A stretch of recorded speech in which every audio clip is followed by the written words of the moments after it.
welcome to episode 21 of the Just One End podcast.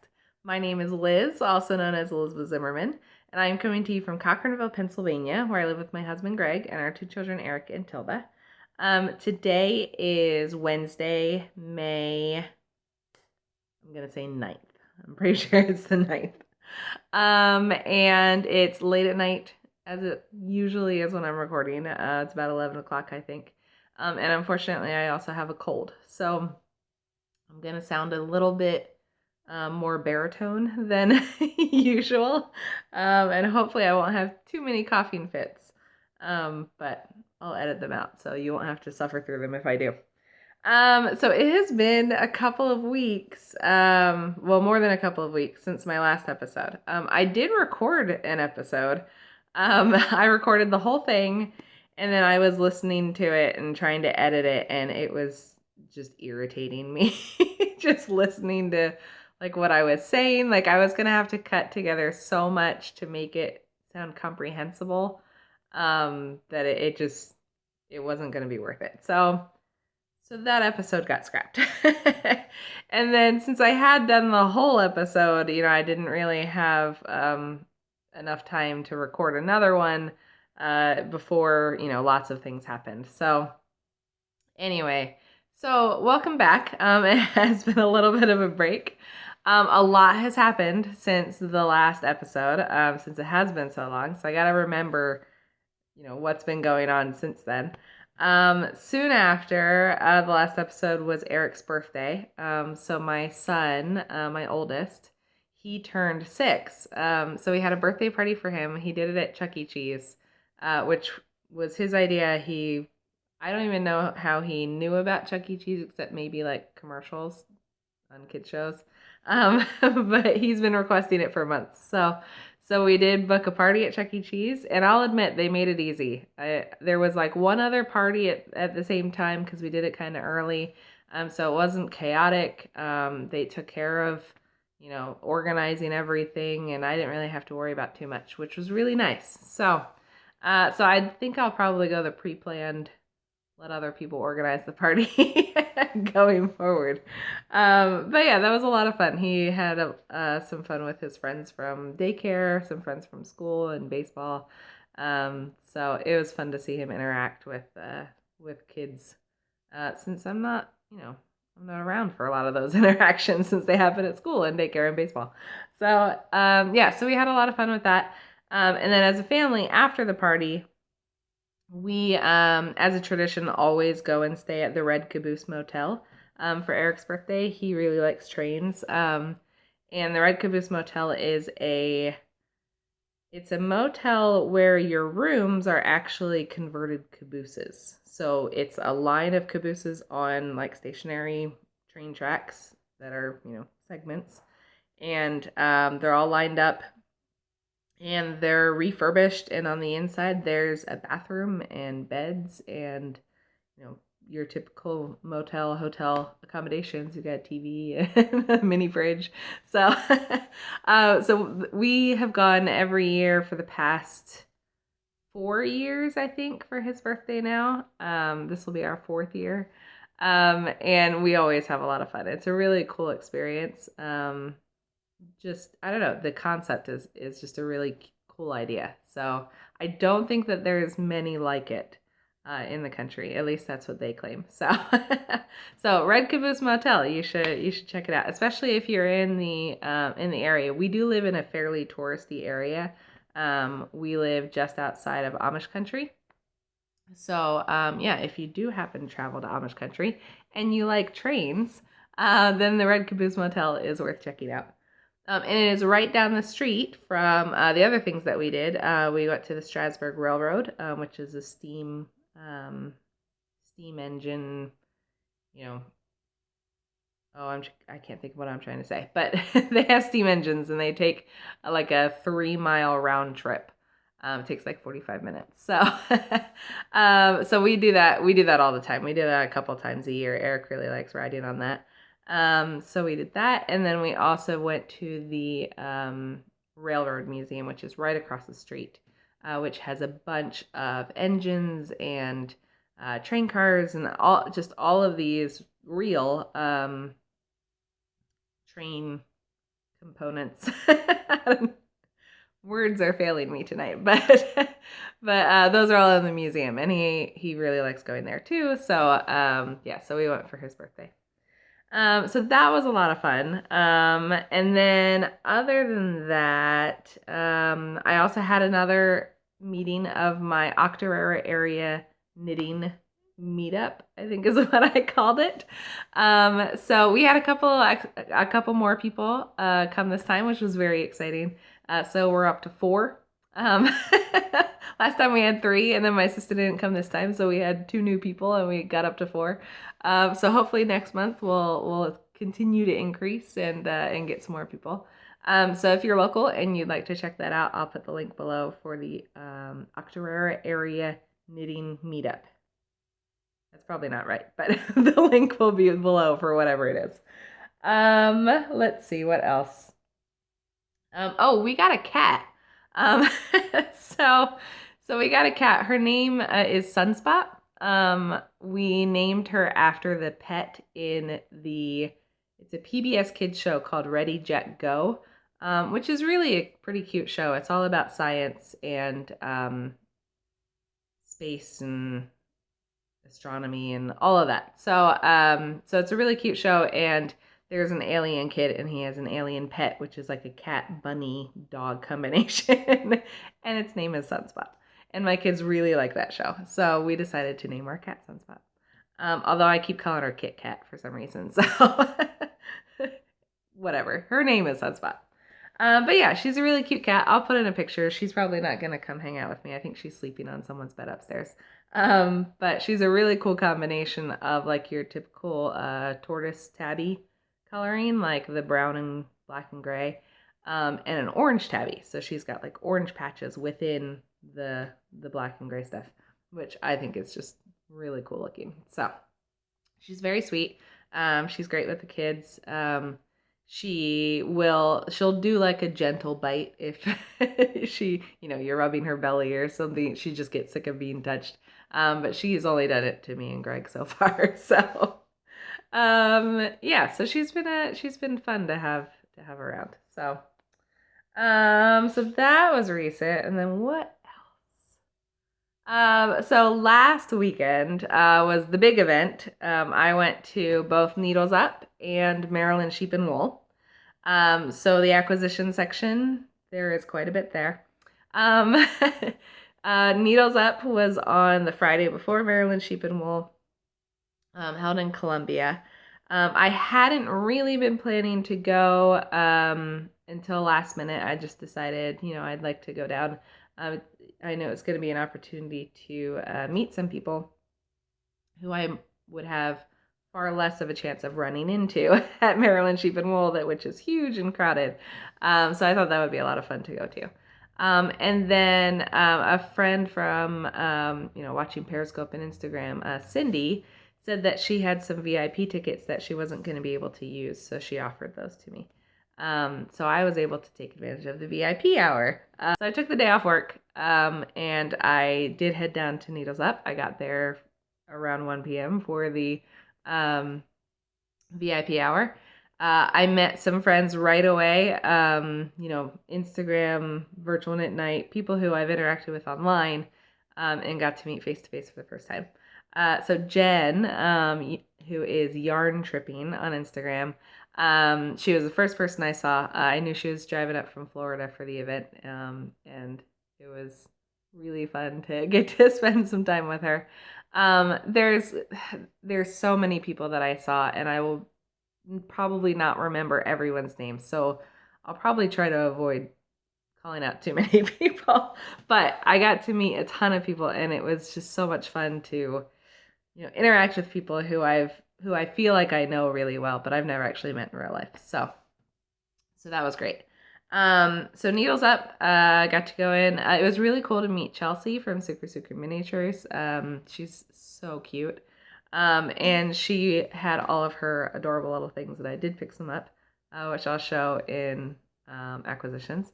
I got to meet Sue from Legacy Fiber Arts, Sue Stokes, and she's the first person I ever watched on Periscope.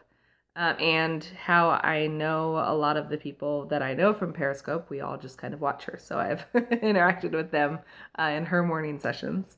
I'm trying to think what else. Oh, Amy Beth, the fat squirrel, she was there. I got a bag from her, which you'll also see. She was very sweet. We chatted for a while. That was a lot of fun. The girls in the Yarn Cafe were there.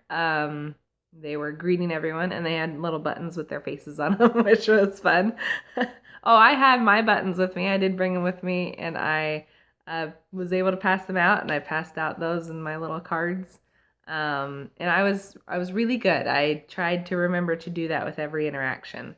So if I interacted with you and you didn't get one, then I'm sorry. But I really tried.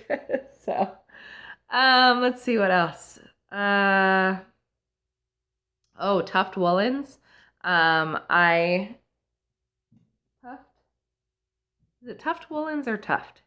Anyway, they had all of their stuff, the wool wash, the chapstick, all of their stuff that they have. And I basically stood there for 15 minutes and sniffed everything. And they really have some amazing scents that are really, really good. Yeah, so I mean, I don't know what else to say about it. Needles Up was a lot of fun. It was fun to see some vendors that, we know so well through social media that don't vend at Maryland Sheep and Wool, and in a much smaller setting where you really can get some personal one-on-one time with some people. So definitely worth a trip. I know that they do it before Rhinebeck as well.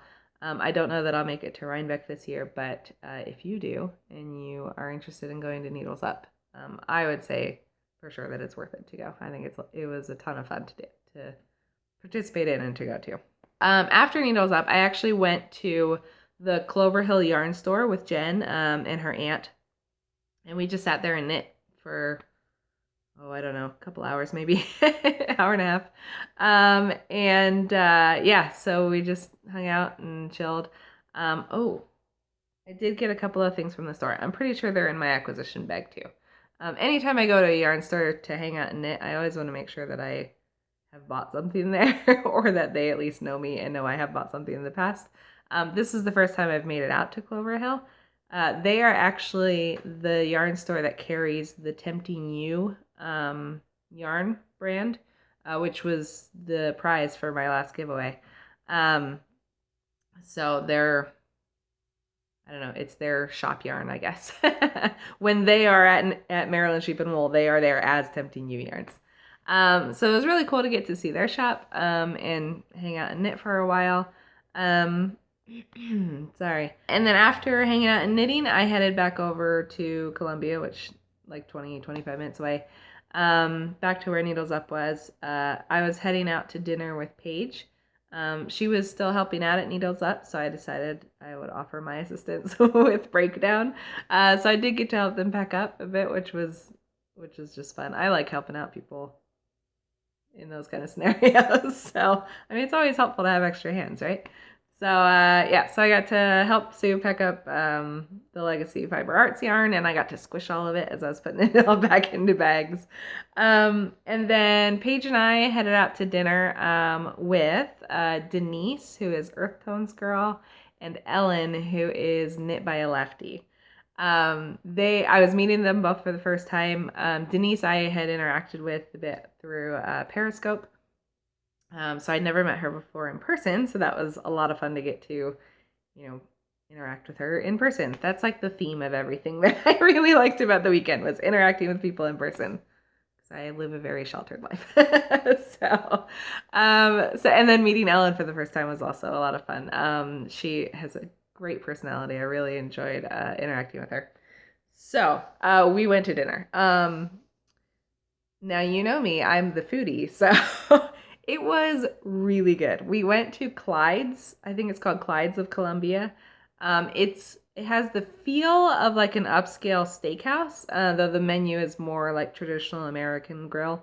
It was really, really good. Like, I was blown away. For the appetizer, I had Brussels sprouts with bacon, and the bacon was like big chunks of ham practically, like in a glaze, and It was really good. And then for dinner, I had a pork chop that was like this thick. And the sides had like spetzel and asparagus and rhubarb, which I've never had in a savory dish, which was amazing. And then we got dessert and we all shared it. And it was just a really fun time of chatting and enjoying really good food. And it was a blast. So I'm so glad that I got to go out to dinner with them and have a lot of fun that night. And then I drove to my parents' house like an hour away, which is half an hour closer than my house would have been. So, so I crashed at my parents' place for the night. Woke up early the next morning and then met my sister Mindy at a park and ride. And then we hopped in her car and drove over to Maryland Sheep and Wool for the day. So we went on Saturday. The weather was really great. I would have preferred that it was slightly cooler because I would have liked to wear my sweater, which you're about to see. But you know, it is what it is. I would certainly rather it be, warm and pleasant than freezing cold like it was last year. So, and muddy. It was so muddy last year, and there was no mud this time. It did sprinkle a couple of times throughout the day. There was like one cloud burst when I happened to be inside, so I didn't mind at all. But yeah, it was really pretty perfect.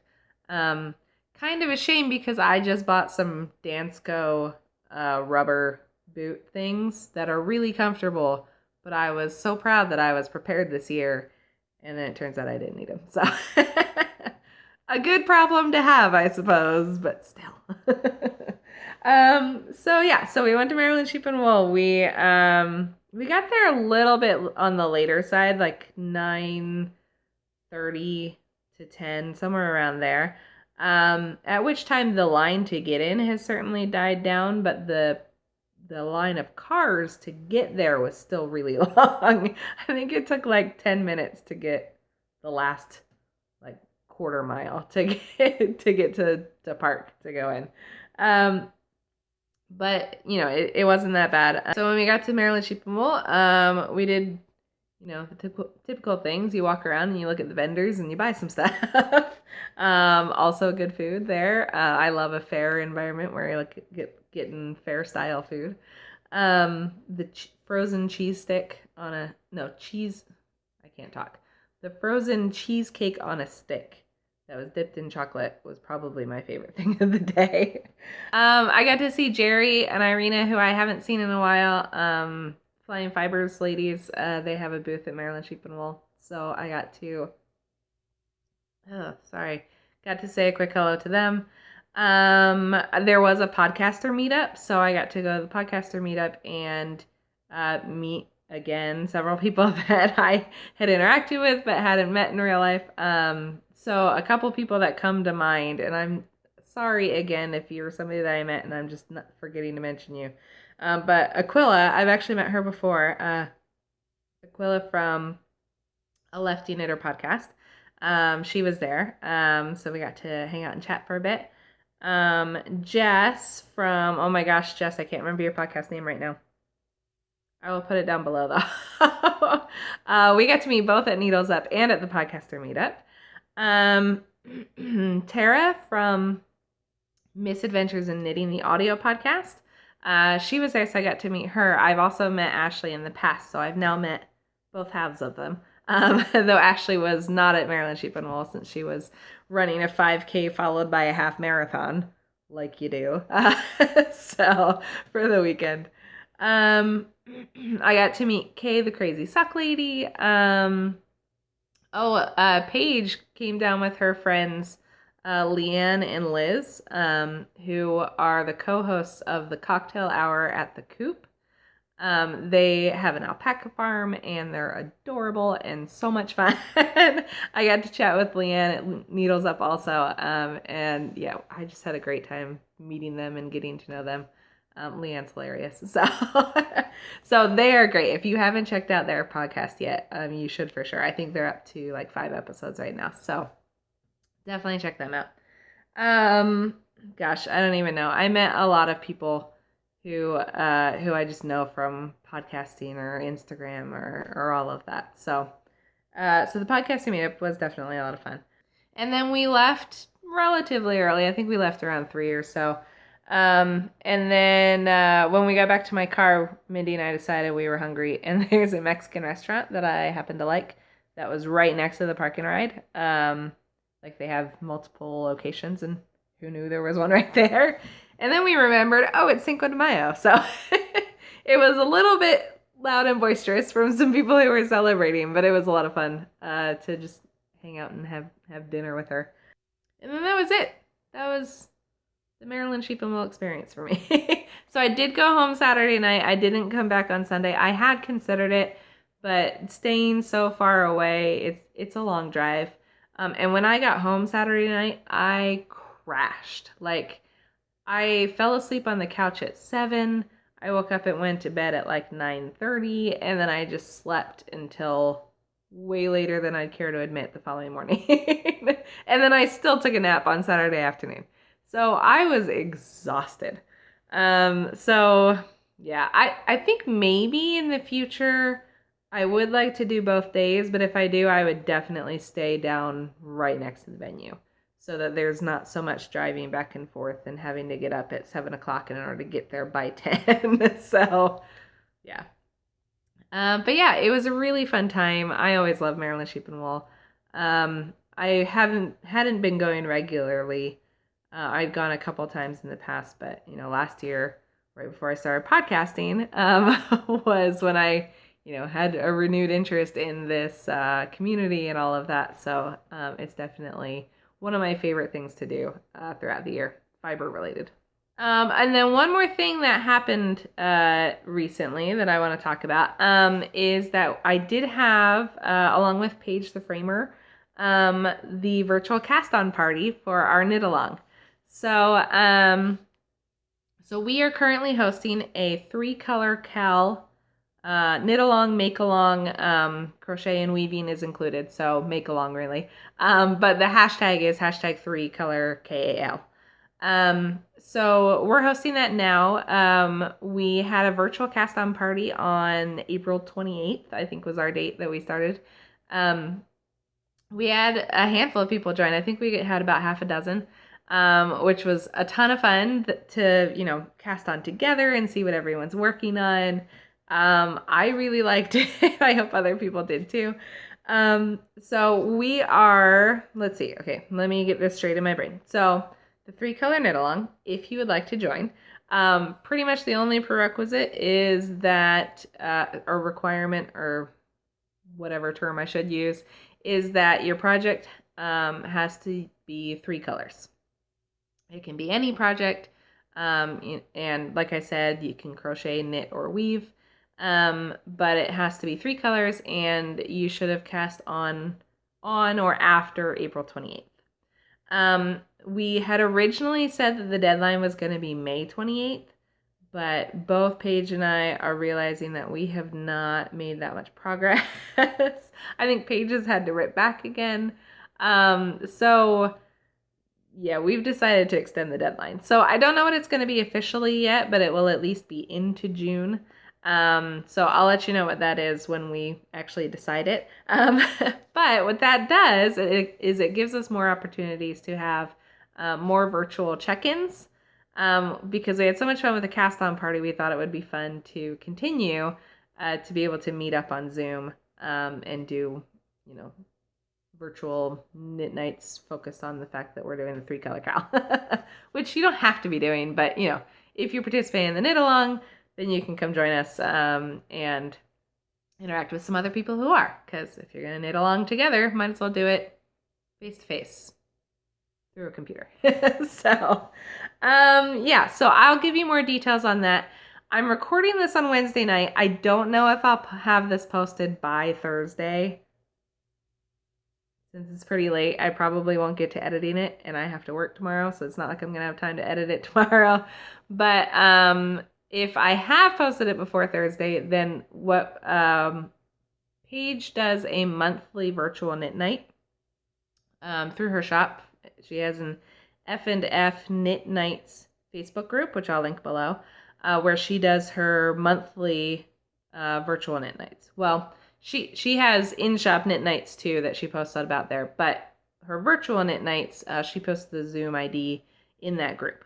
So, so if you're interested in joining that group, you can do that, and then you could join in her monthly knit-alongs, or not knit-alongs, sorry, monthly virtual knit nights, which she does the second Thursday of every month.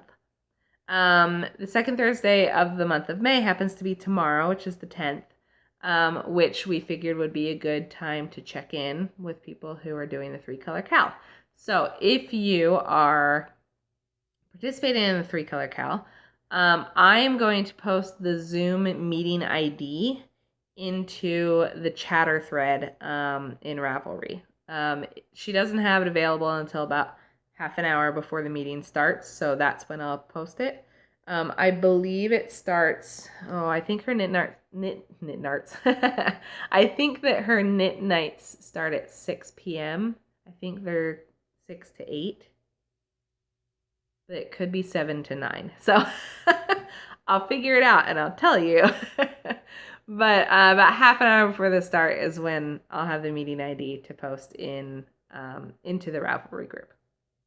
So all of that information will be below. The Ravelry link will be below. I will try to make it more obvious than I did with the virtual cast-on party. Apparently I kind of buried the ID in the thread and didn't make it very obvious. So apologies if you went looking for it and couldn't find it, but I'll put that into the thread, I promise, and you'll be able to see it.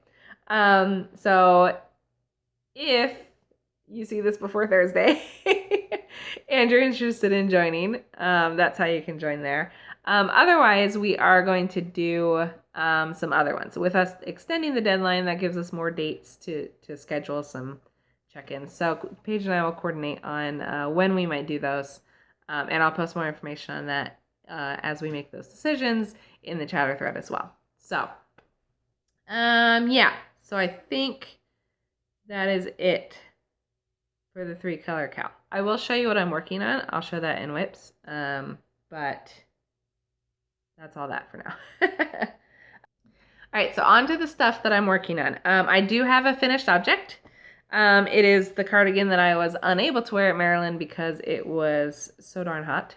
It wasn't really hot. It was just too warm to wear a cardigan. But I did wear it draped over my arm so that people could admire at least the color. and when they asked about it, then I could show them. So the cardigan that I knit is the Evelyn by Jennifer Wood, I believe. I think it's Wood and not Woods. So Jennifer Wood. So this is the cardigan. It is knit in Malabrigo Rios in the lettuce colorway. This is the back of the cardigan, which is really the most amazing part because it's got these cables. It's got a cable down, let's see, down the back, and then it spreads out, which is just gorgeous. I think it's really pretty. So I finished this and got it off the blocking mat the day before Maryland Sheep and Wool. It was really down to the wire. There are a couple of issues with it. Let's see. So the last time I did an episode, I had not started this yet. I had swatched for it, and that was it. If you follow me on Instagram, you'll have seen that something went horribly wrong when I was almost done with the cardigan.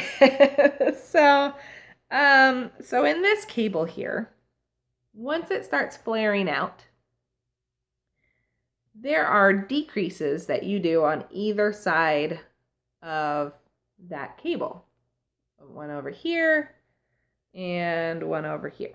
So you decrease on both sides so that as you're flaring out, you're not adding more and more fabric. You're just, getting that shape into the back.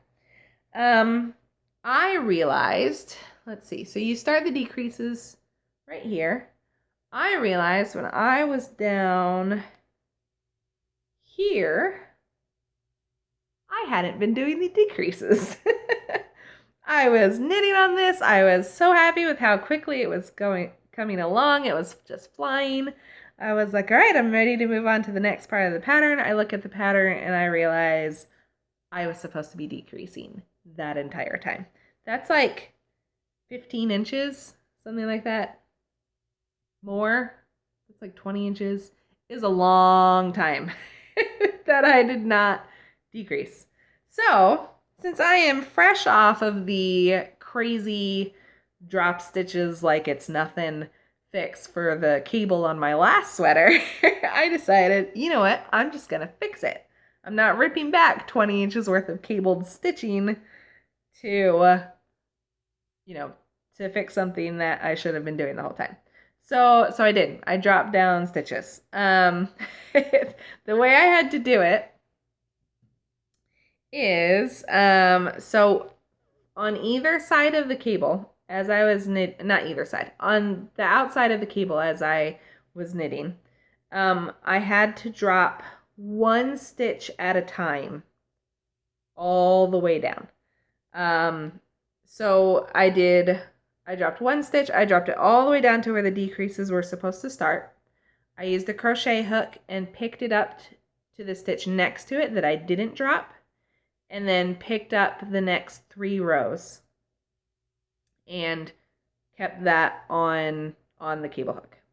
Then I dropped the next stitch all the way down to where my crochet hook. I dropped the next stitch all the way down to the crochet hook, and then knit that together with the next row, knit 3 more rows, held that, took the next stitch and dropped it all the way down to that. So it was basically a drop and re-knit 4 rows at a time, 1 stitch column at a time, which really didn't turn out to be that bad. When you look at it, you can't tell at all on this side. At least I can't. I think it worked out pretty well. I mean, there's definitely decreases there, and I don't know if those would be more invisible if I'd done it right instead of doing it with a crochet hook after the fact. But I'm pretty happy with how the outside looks. I'm very happy. I'm very happy with how the outside looks. I think it looks great. However, when you drop down that many stitches for that many rows, I mean, by the time I think I probably dropped down like, oh geez, I don't even know, 20 stitches or so, wide. Like, you end up with all of this extra yarn that was not knit because you were decreasing all the rows ahead of it. I hope that makes sense. But so basically I ended up with all of this yarn on the inside. Now this, what I did was I cut the loops of yarn that I was left with in half, and I knotted them. And then that made this internal fringe, which I have trimmed a little bit here. It really steadily grew in length. It would have been totally diagonal as you went down, because I had tons of yarn left over from the very last row that I dropped. But yeah, so I trimmed it a little bit, basically so it wouldn't hang out the bottom of the cardigan. And this is what I'm left with. So I have internal fringe as part of my cardigan. I had thought about ways to do something with it to secure it more. Somebody had suggested on Instagram that I sew a ribbon over it and then cut the fringe up to the ribbon. But I actually kind of like the fringe itself. I think that it's just kind of fun. It doesn't affect the wear of the sweater at all. And it definitely makes for a good story. So, so as you're showing people, you get to show them your internal fringe. So yeah, so I have internal fringe on either side of the cables inside my cardigan. But also, now that I've had it completed and worn it a little bit, the collar drives me crazy. It's it rolls all the time. It just doesn't lay flat. Paige said that what she did with hers was she tacked it down, which I think would work. But I'm not in love with the collar enough to want to fuss with it. So I decided, because, why not? I decided I'm going to take off the collar, and instead I'm going to knit a hood. Because I thought that would be fun. And I actually have quite a bit of leftover yarn. I have at least a full skein, and probably, I'd say, maybe half a skein of the various balls that are left over when I was done. So I've got plenty of yarn to knit a hood. So that's what I'm going to do. Also, because the style of this cardigan is that you have a button band, but you're really only supposed to put on a top button and then it's supposed to like open. I don't think that looks very good for my body type. So instead, what I've decided I'm going to do is, since I do have these two even button bands, this one is technically supposed to be underneath of this one, like it's, you know, it's supposed to be that way. But I'm going to take a zipper and put it in and just have them zip up next to each other. Because I like a zipped cardigan. So that's what I'm going to do. It's probably crazy, but but I think that I will like the end result much better and be more likely to wear it, especially because that collar is just driving me nuts. And I like a hoodie, so that's what I'm going to do. I did end up buying a Norwegian pattern for just a standalone hood that I'm going to hope to modify, because what I really want to be able to do is take this cable pattern and carry it up the back center and all the way up to the front of the hood itself. I don't really know how to knit so that it's shaped that way though, so I bought this pattern because it essentially is the same way. It's got a cable up the back and it has the shape where the sides are just stuck in it. So hopefully I'll be able to take that pattern, translate it into using this cable pattern, and make it fit with the cardigan. I'm a little crazy, but like I said, I think I'll like the end result more. So that's the plan. So it's a finished object. However, I'm going to turn it into it because I want to modify it some. Oh, and then I also got lazy and stopped knitting the sleeves like an inch before I should have, maybe even an inch and a half. And yeah, they do need to be longer. So so I'm also going to rip those back and reknit them. I'm also going to take it down a needle size because they're a bit loosey-goosey. So I'll pull that in and reknit those. So there's a little bit more work still left to be done on it, but technically it's finished. So that is, I think I've told you everything about it. It's the Evelyn cardigan, Jennifer Wood, Malabrigo Rios yarn and lettuce. Yeah, I think that's everything. So that is that. Okay, so let me show you a couple of whips. I was rewatching my last episode. Since it's been so long, I couldn't remember what I'd talked about. None of my whips that I'm working on I had started. So, and the whips that I reported on last time, I haven't put any work in on. So I've gone a little bit cast-on-itis and neglected some of my other whips, but that's fine. So the first one I'll show you, actually technically, okay, I'll show you this one first. I had started it because it's my year-long cross-stitch along. I picked it up in the last I picked it up a couple of weeks before the episode that I recorded and never edited. I haven't picked it up since then, but it is since the last podcast that you saw. So, so this is my Legendary Creatures alphabet knit along by Clouds Factory. I was working on the N panel. That's what I've put the work in on. So it's going to be the Loch Ness Monster. I've done the little fish in the water underneath her, and then I'll have Nessie done. So not a lot of progress, but it is something that I've done. I do want to pick it up again and work on it, but my focus right now has been the 3-color Cal project. So we'll see as we push that deadline if I feel like some of the pressure's off and I'll have some more stitching time. I'll show you my other whip that was a new cast on.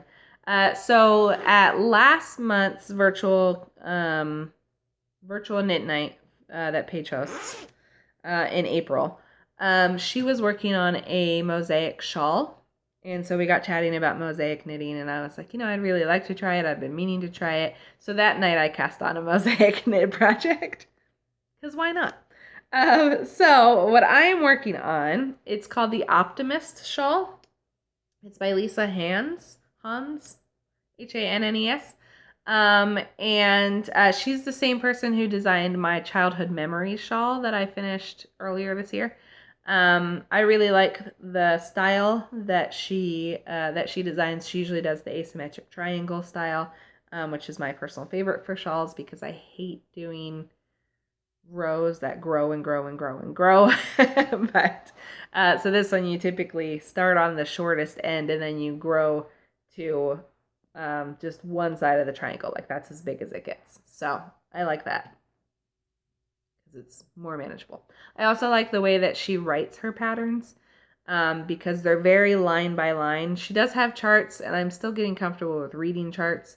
But since she has them line by line in text, it's really easy for me to copy and paste into my favorite trick for keeping patterns virtually into my Keep app, which is a Google app. It's basically just a note-taking app, but one thing it lets you build is lists with checkboxes. So with this pattern in particular, because it's alternating segments of mosaic and then a segment of lace, basically the whole pattern is just those sections repeated. So I have a little section in my Keep for each of those segments, and I have each line of directions in this checklist. So as I finish each row, I select it so that it's checked and marked as done. It goes to the bottom of the list. And then there's an option there I can say clear the checks. So I can start over. So it's working really well. I use that app for the childhood memories shawl too. It's really helpful for when, because it's an asymmetric shape, that means that you're usually decreasing on one side and increasing on the other side. So your pattern shift, even though it may logically be the same thing, or your pattern repeat, it may logically be the same thing. Your stitches tend to change because you're moving slightly in the pattern every row. So it's hard to memorize that type of a pattern. So it really helps to have it in my app so I can really see exactly which row I'm on. So just a little tip if you're interested in trying that out. It's really easy to just copy and paste, do some editing with the text to make it fit your needs. But so it's the Optimist shawl that I'm working on. You can see the mosaic sections here. The two colors that I'm using are, I forgot to look it up again. They're from Stranded Dye Works. It's her gray color, which I want to say is pavement, asphalt, something like roadway named. I'll figure it out and I'll put it below. And then this speckled, mostly natural, but it's got green and yellow and some little pops of like a black and dark orange, which I believe is called Hazardous. These are on her MCN base, which I believe is called Paradise. It's really soft and squishy. I'm really enjoying working with it. And then my third color, which I'm using for the lace sections, which you can see right here, is a peach color, which I'm 90% sure I got from Nicole from A Professor Knits. I think now she dyes under the name Medusa Yarns, but I don't know if she was at the time. She may have just been starting out when I got this. I couldn't find it. I couldn't find that information on the tag, so I'm pretty sure. But so these three colors together are my shawl. I wasn't positive that I really loved the combination. I wanted to try it because this green really does have some orange specks in it. I hope you can, I mean, it's not going to focus because, oh shoot, I've left it on autofocus all this time. Hopefully it didn't zoom in and out a lot. I know it's irritating when it does that. Anyway, so we'll focus because I told it to autofocus. So there's like orange spots in there. So I'm hoping that by picking up that orange spot with the orange color that it's going to make it, go. So that is the yarn. and it's the pattern. So yeah, so this is what it's looking like so far. I'm not terribly far along in it. I still do have quite a bit to go. But I am really enjoying the mosaic knit sections. Mosaic knitting is really easy. Yeah, if you can stripe yarn and you can slip stitches, then you can mosaic knit. It's super easy. It's a lot of fun to do. I like slip stitches for the most part. So yeah, I'm really enjoying this pattern. And I think that I'll really enjoy the end result. I really like how the two stranded dye works yarns are looking together. And I think the orange goes pretty well. So you can disagree. Feel free to tell me if you disagree, because I feel like I don't have a great eye for color. But yeah, I like it so far. And I went stash diving for this. So I've been doing quite a bit of stash diving lately, which I'm pretty happy with. I just kind of went digging and hoped that I could find 3 colors that would work together. And that's what I came up with. So, okay. I don't know what I said before I coughed and had to cut that. So, fruit bag, fruit bag by Steel City Stitcher, who is Roberta, who is another one who I am just dying to meet in person one day. So we'll make that happen. Okay, and then my last whip that I'll show you is my project for the 3-color cow. For the 3-color make-along that I'm co-hosting with Paige. So it is living in my Mrs. Brown's Bags bag. The prize for the knit-along is one of Paige's frames that she made with a fabric-wrapped mat from Mrs. Brown's Bags fabric. So I'll put in a picture here so you can see what I'm talking about. But I thought it was appropriate to use my Mrs. Brown's Bags project bag for a knit-along that had a Mrs. Brown's Bags themed prize. So that's the bag. My yarn, I'll show you the yarn first. My yarn is from Lolo Did It.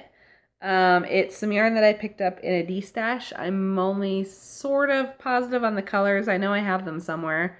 And I'm pretty sure I remember which is which, but I'll put the information down below. But there's this blue, and it's showing up slightly brighter on the screen than it is. It is still a bright blue, but it's a little bit more pale than what I'm seeing in my phone right now. But it is still bright and vibrant. So this is my first color. My second color is this purple. That one's actually pretty close. I don't think that one's popping quite as much. So these are my two of my 3 colors. And then my third color is this one here, which is, it has a lot of the same blue and purple, but it's also a gray base and it has some hot pink in it, which you can probably see. So, so these are my 3 colors. Like I said, it's Lolo Did It. And the pattern that I chose is the Goldfish Memory by Casapinka. And I do have a printout, so I'll show you that. So that's what it looks like. It's a wrap shawl. It's one of those long rectangular, but it's a skew. So it's another one where I'm decreasing on one side, increasing on the other, and everything's shifting as I do it.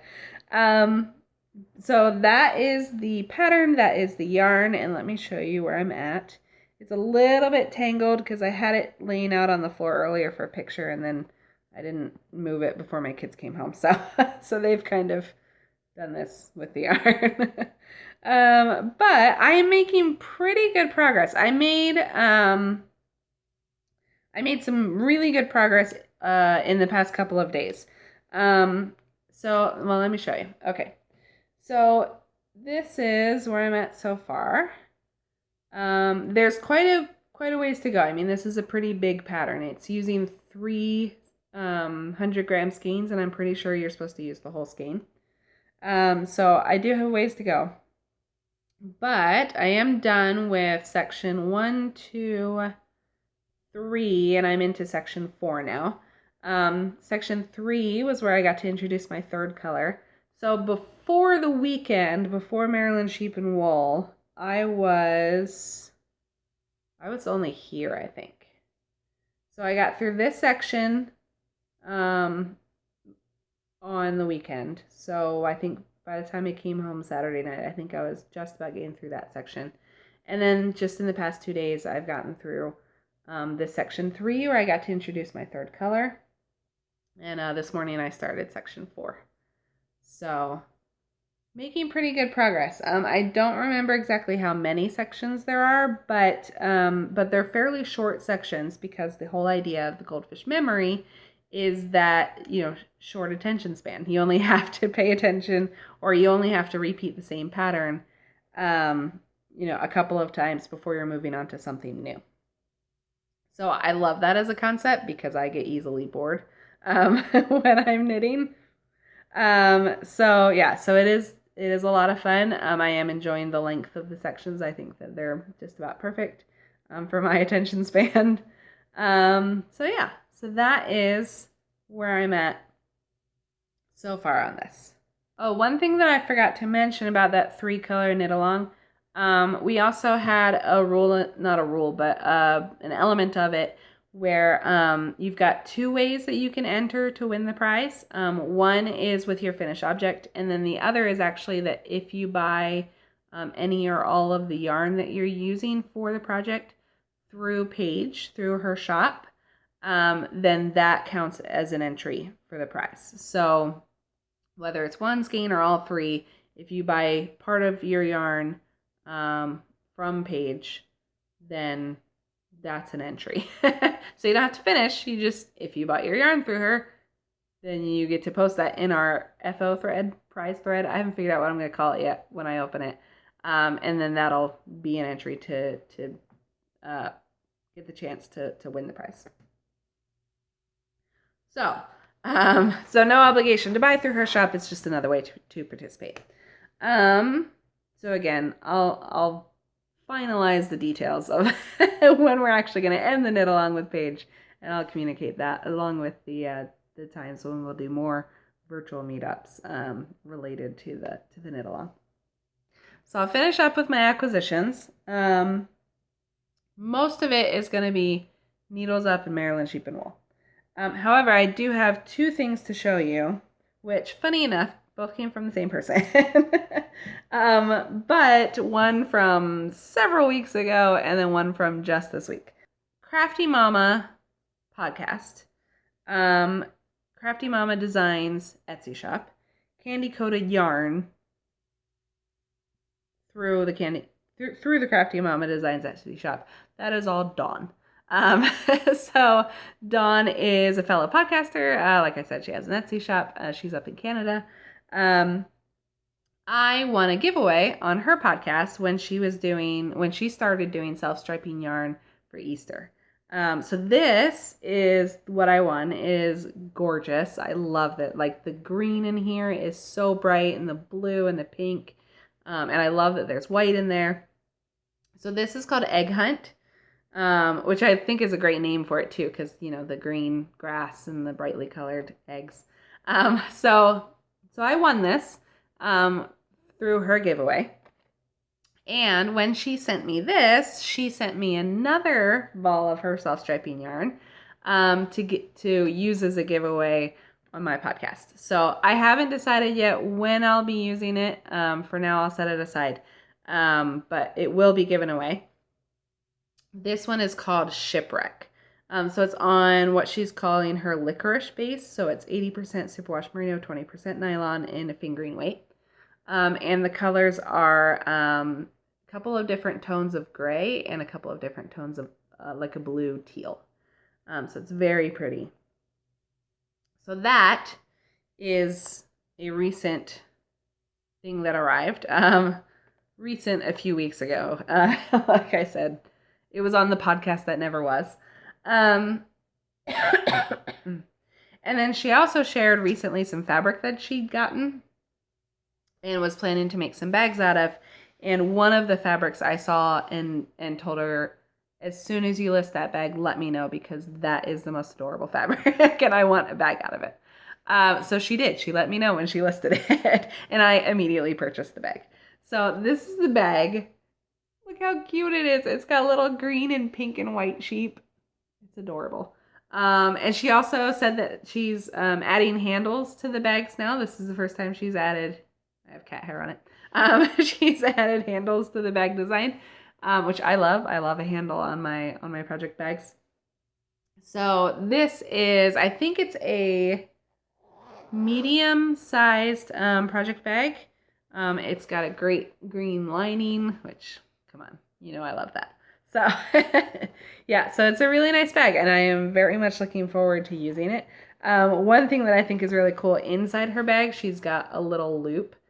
So you could use that as like a yarn guide within the bag, which is really nice.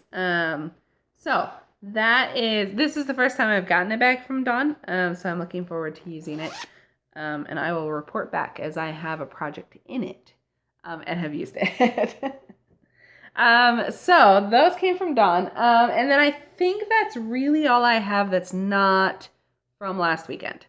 I'd probably have to review my podcast that never was and actually look at the footage and see if I talked about anything else, but I'm pretty sure that was it. So everything else I have comes from last weekend, either Needles Up or Maryland Sheep and Wool or the Clover Hill yarn shop that I also went to.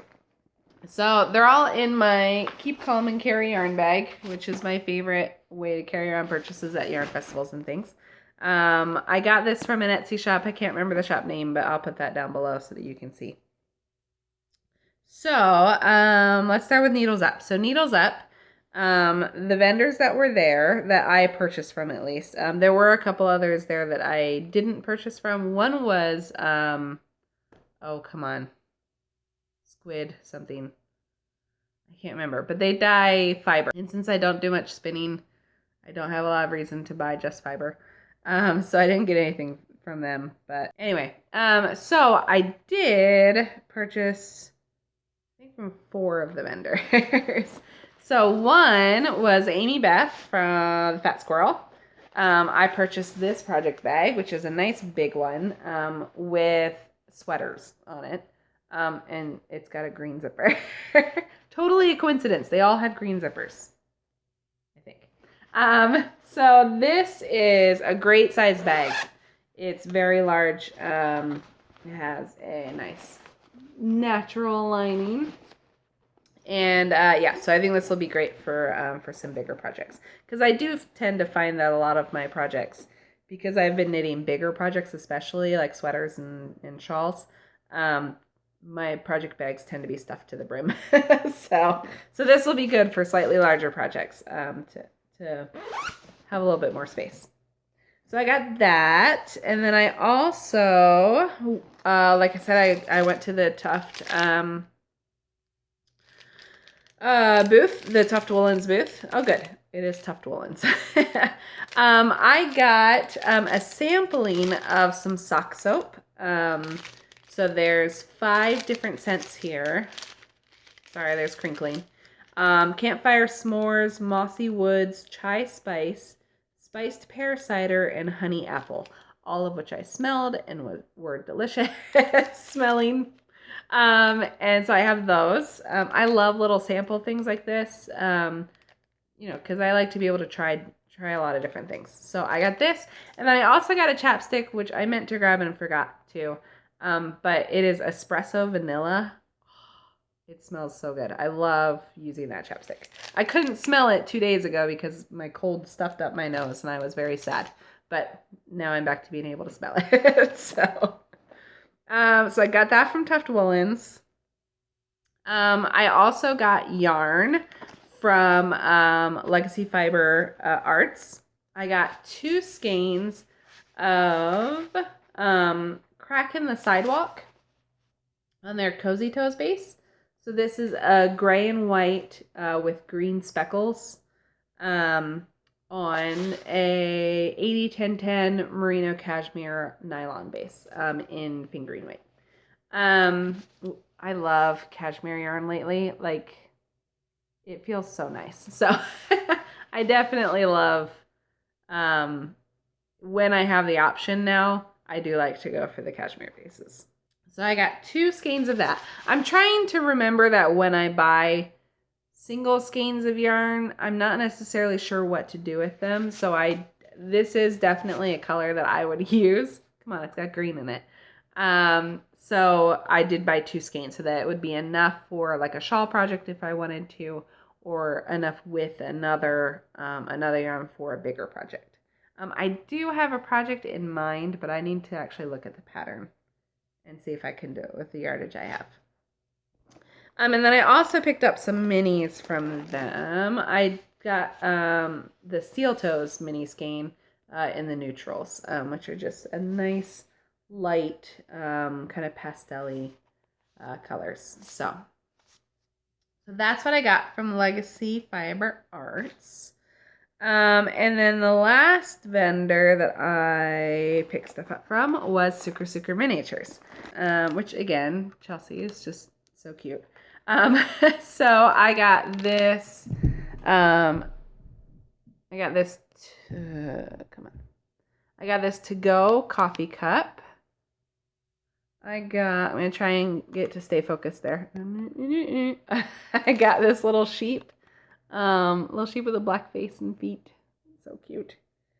And then I also got this watermelon martini, which is also just adorable. So I love Sucre Miniatures. She had so many great charms. I wish I could have gotten more. She had one that was like a jar of pickles. It's just so cute. So that is the last of what I picked up at Needles Up. And then, like I said, after Needles Up, I went to the Clover Hill yarn store. I picked a pack up of what I think is 20 gram minis. So it's Wonderland Yarns, dyed by Frabjou Fibers. I don't know how to say that. Frabjous fibers. So it's the Wonderland Yarns, the Mad Hatter colors. So you can see they're kind of dark solids. Now, I am terrible at remembering that sometimes your projects need solids. So I was trying to keep that in mind when I picked up this pack. So I got that, as well as a loom tool while I was at the Clover Hill Yarn Store. So if you haven't seen it before, this loom tool, it can be used to make pom-poms and tassels. They also say friendship bracelets, cords and braids, small weavings, and infinite possibilities, though I plan to use it for pom-poms and tassels.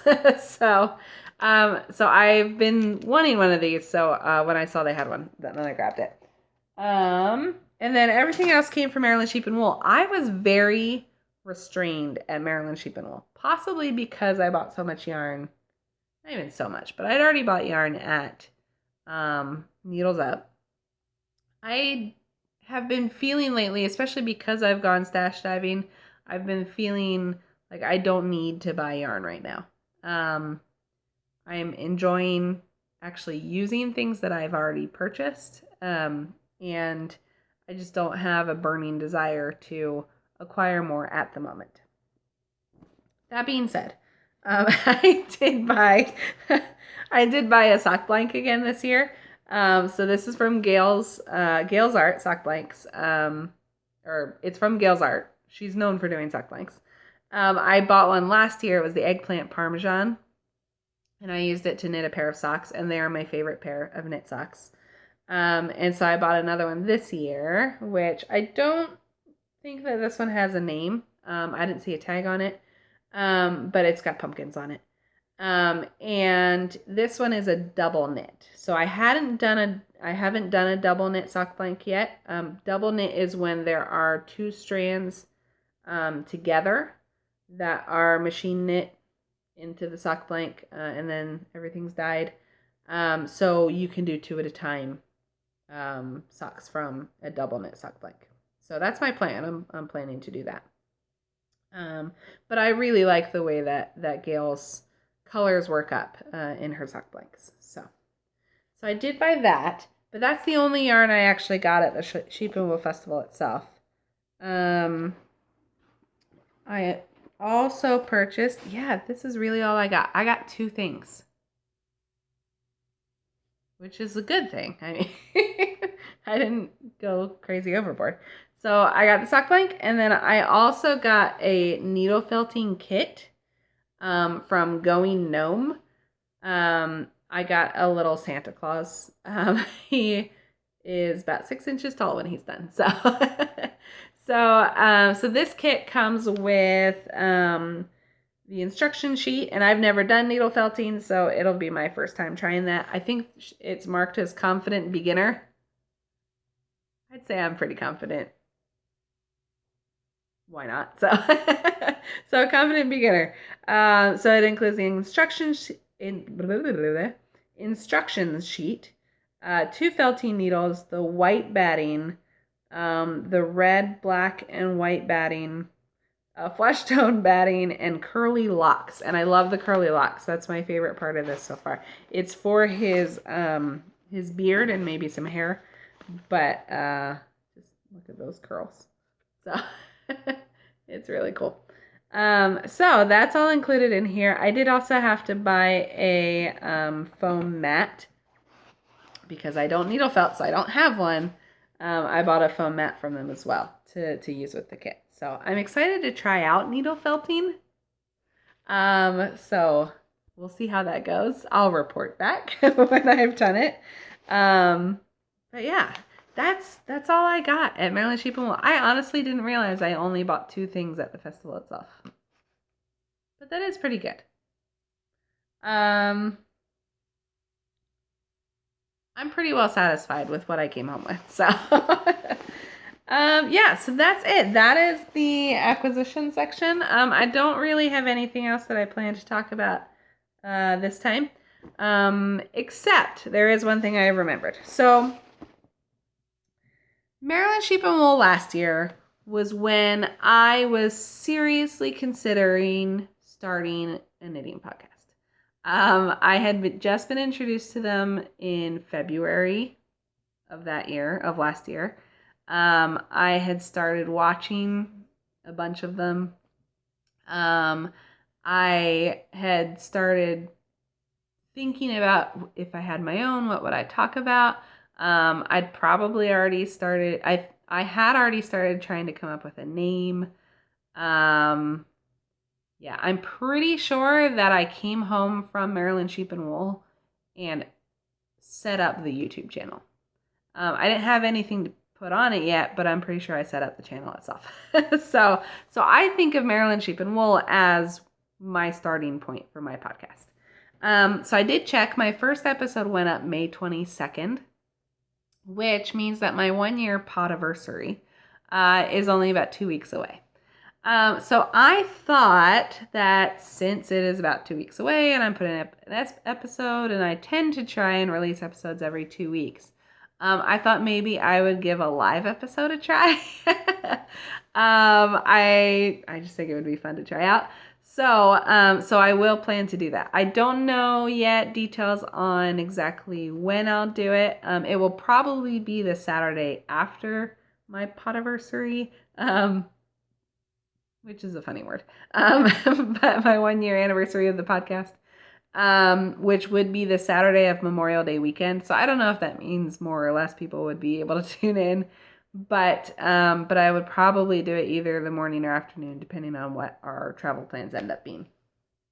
I will let you know, probably by way of Instagram. Maybe I'll update the notes on this episode, at a later date when I figured it out.